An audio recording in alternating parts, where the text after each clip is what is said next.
आपका क्या नाम है? मेरा नाम भागीरथ मांगरिया है। क्या करिए? क्या करते हैं? मैं रिटायर हूँ, बीएसएनएल से रिटायर हूँ। हाँ? बीएसएनएल ऑफिस से रिटायर हूँ। हम यही जानने के लिए आज चले। कहाँ रहते हैं? मंदसौर। ये मालवा मेवाड़ रीजन में क्या माहौल चल रहा है इस बार? माहौल तो परिवर्तन है, बिल्कुल परिवर्तन होके रहेगा। सारे 5 राज्यों में चुनाव है और संभावना ये बताई जा रही है कि परिवर्तन निश्चित है। कहाँ से आपको संभावना बताई जा रही है? खाली मध्य प्रदेश का बताइए। मध्य प्रदेश में परिवर्तन है, राजस्थान एज इट इज है, छत्तीसगढ़ में एज इट इज है। सब जगह का सर्वे करके आए क्या? जी कैसे? भाई। सब जगह का आपने सर्वे किया क्या? नहीं नहीं नहीं, ऐसा तब कैसे आपको मालूम छत्तीसगढ़ और राजस्थान सब जान रहे हैं?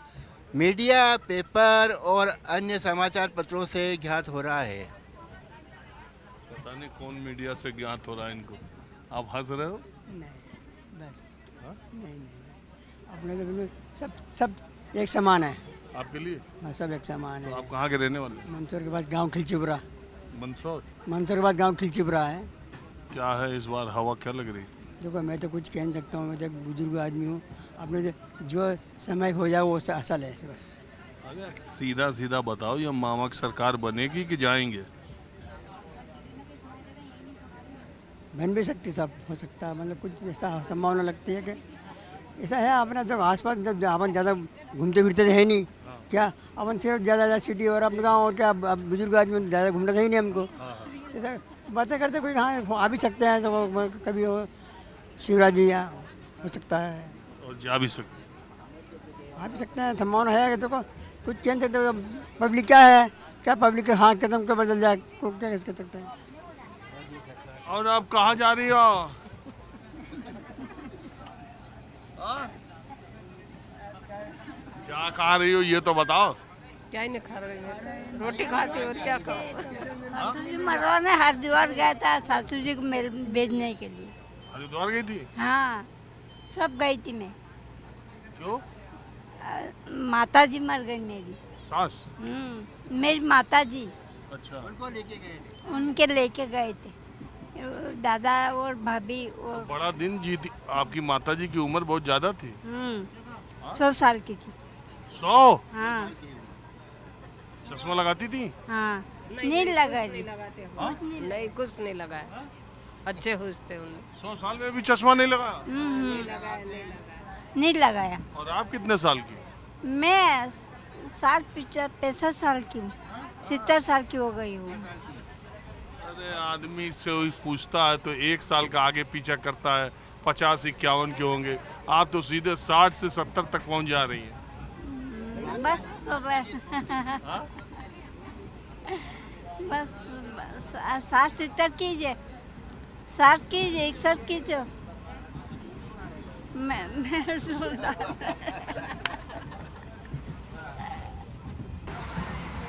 तो मैं बिल्कुल आम लोगों से और खास करके ट्रेन में महिलाओं से ये जानने की कोशिश कर रहा हूँ कि मध्य प्रदेश की महिलाओं के बीच माहौल क्या है। ये तो उठ के चली गई।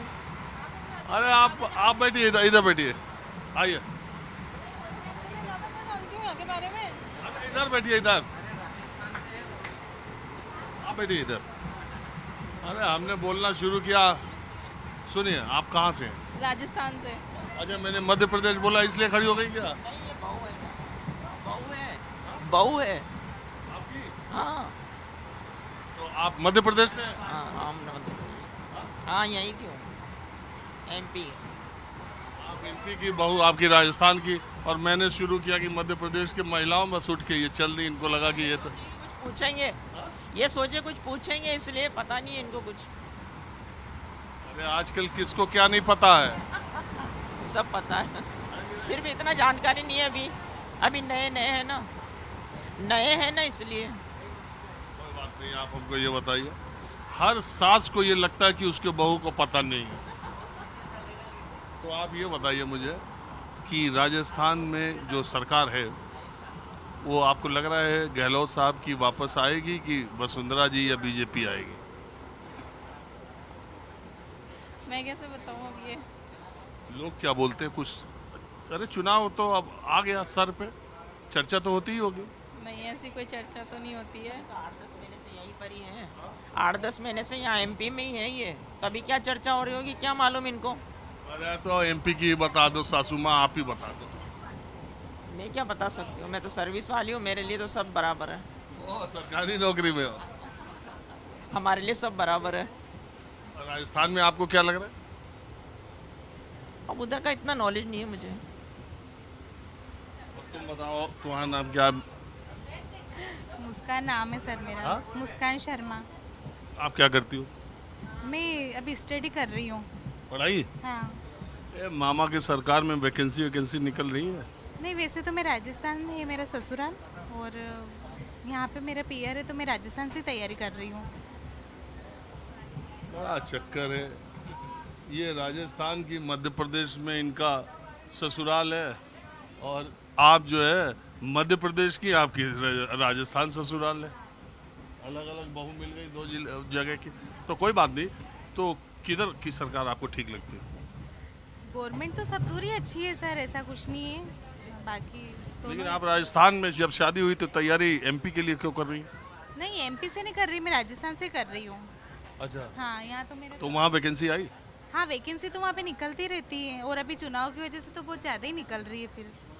और ये पेपर भी तो लीक होता है। हाँ, पेपर लीक होता है, पर अब ठीक है, हो रहा है, चल रहा है वहाँ पे भी काम। तो गहलोत सरकार का काम ठीक है? हाँ, अच्छा है उनका भी काम। वो दोबारा सरकार उनकी आ सकती है? आ सकती है, वैसे तो वो 3 बार तो हो चुके हैं, हो सकता है इस बार भी हो जाए। और बीजेपी की तरफ से? बीजेपी की तरफ से भी ठीक ही है सर काम, बाकी इतना नॉलेज मुझे भी नहीं है इस बारे और में। यहाँ आपके पीहर में मामा आएंगे कि जाएंगे? बिल्कुल, वो तो 100% आएंगे। उनका काम तो अच्छा है। कैसे? अच्छा है उनका काम भी, वैसे बहुत अच्छा है। ये आपकी कौन है? ये मेरे मदर है ना। आप बताइए, मामा आएंगे कि जाएंगे? आएंगे, उनका काम भी अच्छा है। क्या अच्छा है? ये जब सुविधा दे रखी है, वही लाडली योजना? लाडली योजना का दे रखा है, पैसे आ रहे हैं महिला के, लड़कियों के लिए सब सुविधा है, तो आना चाहिए उनका। बहुत अच्छे हैं वो तो। ये भी तो रेवड़ी है, एक हाथ से लेते दूसरे हाथ से लेते। वो तो है, लेकिन अब अच्छा चला रहे हैं वो भी। अब मैं कुछ और यात्रियों के साथ आ गया हूँ जानने के लिए कि माहौल क्या है। आपका क्या नाम है? मैं क्या बोलूँगी, क्या बोलूँगी? नाम बताओ। मेरा नाम दुर्गा कुमावत है। कहाँ रहती हो आप? मंदसौर। क्या करती हो?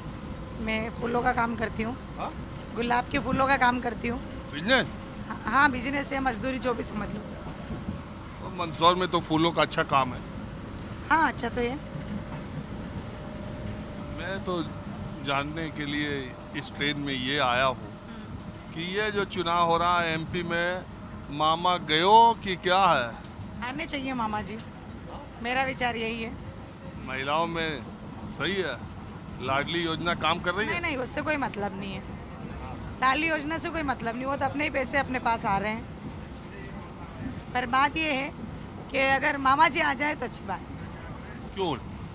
हाँ, वो बहन बेटियों के बारे में सोचते हैं, ऐसा नहीं कि उन्होंने लाडली योजना दी इसलिए, बाकी महिलाओं के बारे में बहुत कुछ सोचते हैं। जैसे पहले बेटियां बचाओ नहीं चल रहा था, उसमें भी मामा जी ने योगदान दिया है, तो अब बेटियों को जन्म होने लगा है, मिसकैरेज वगैरह नहीं करवा रहे। बहुत सारी ऐसी बातें हैं जो पहले नहीं हो पा रही थी, वो अब हो पा रही है। वो जो लड़कियों को पैदा होते ही पैसा देना और पढ़ाना, वो काम हाँ, वो है लड़कियों को। और उसके अलावा पहले तो पेट में ही मार देते थे बच्चों को, जो लड़की होती थी उसको तो जांच करवा के पेट में ही ख़त्म कर देते। अब कहाँ करते हैं, अब तो पैदा करते हैं बेटियों को।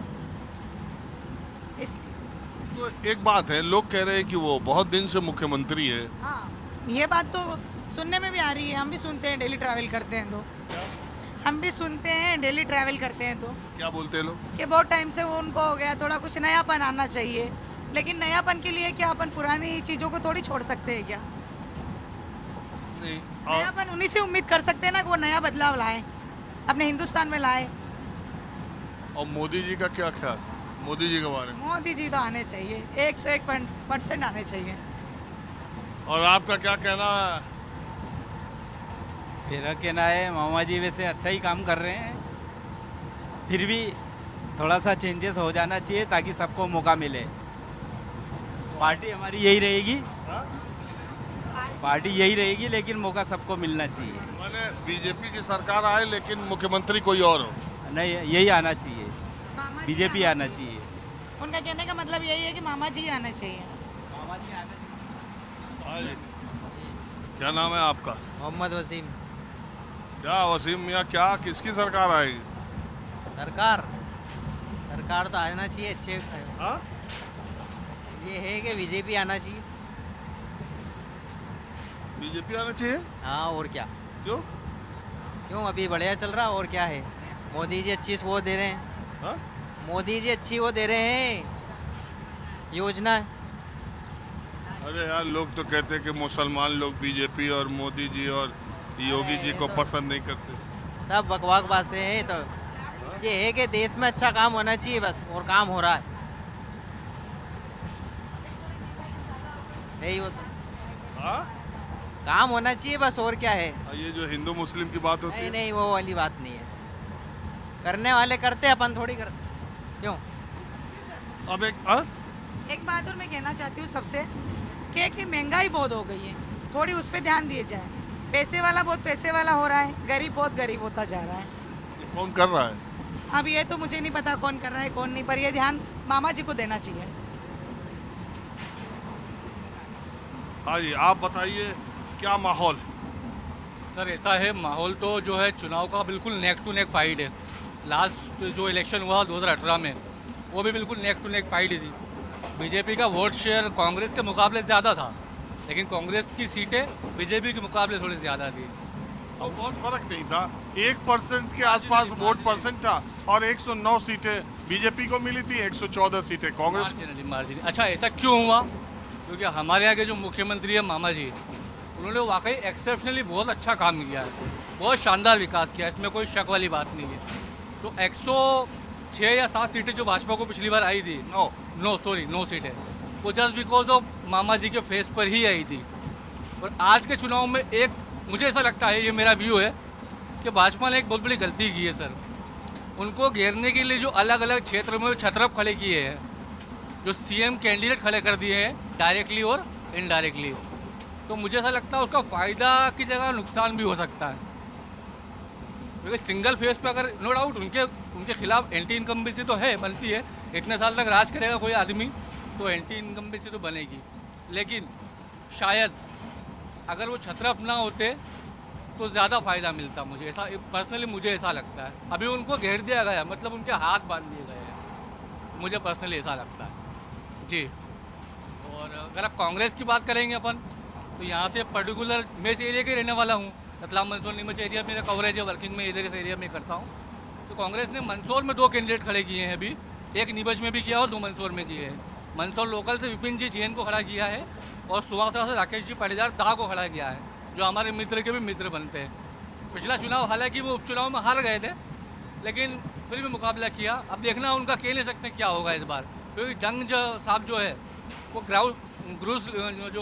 ग्राउंड लेवल के वो कैंडिडेट है, वो बीजेपी वाले। और मंदसौर लोकल की बात करें तो विपिन जैन जो है कांग्रेस के। मैं बताऊँ आपको, 2018 के चुनाव में भी मैं आया था एमपी में जी, और मैं ऐसे ही करीब ज़्यादातर जगहों। मेरा प्लेजर है सर, मैं आपसे इंटरव्यू दे रहा हूँ, आपसे बात कर रहा हूँ, तो आपको चारों तरफ मैं देखता हूँ, चारों तरफ कवरेज रहता है और आपका बिल्कुल लिटरली बिल्कुल तटस्थता के साथ में पत्रकारिता करते हैं आप। तो ऐसे पत्रकार के साथ में मैं इंटरव्यू दे रहा हूँ, ये मेरा प्लेजर है सर। बहुत शुक्रिया।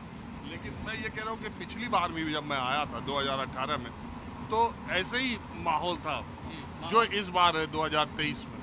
एक बात है कि वो शिवराज सिंह का चेहरा उस समय महत्वपूर्ण था, लेकिन इस बार जो बहुत लोगों को टिकट लड़ा रही है बीजेपी, जो नया प्रयोग कर रही है, कहीं आपको मतलब कई लोग ये मानते हैं कि इसका लेना का देना न पड़ जाए। सर मुझे ऐसा लगता है उनको सांसद को नहीं उतारना चाहिए था, क्योंकि होता क्या है कि जो सांसद ने उनकी सीट पर जो लड़े हैं, विधायकी जो लड़ रहे हैं, वो ऑलरेडी जो भाजपा के दूसरे कार्यकर्ता उसके लिए मेहनत कर रहे थे। जो वैक्यूम जो क्रिएट था पहले से कि मुझे मिलेगी मुझे मिलेगी मुझे मिलेगी, 4 या 5 दावेदार हुआ करते हैं पैनल के अंदर। माहौल क्या, हमें बस आज इतना ही। अगले एपिसोड में मंदसौर से मुलाकात होगी। कैमरामैन उमेश सिंह के साथ राजीव, न्यूज़ 24, नीमच टू मंदसौर।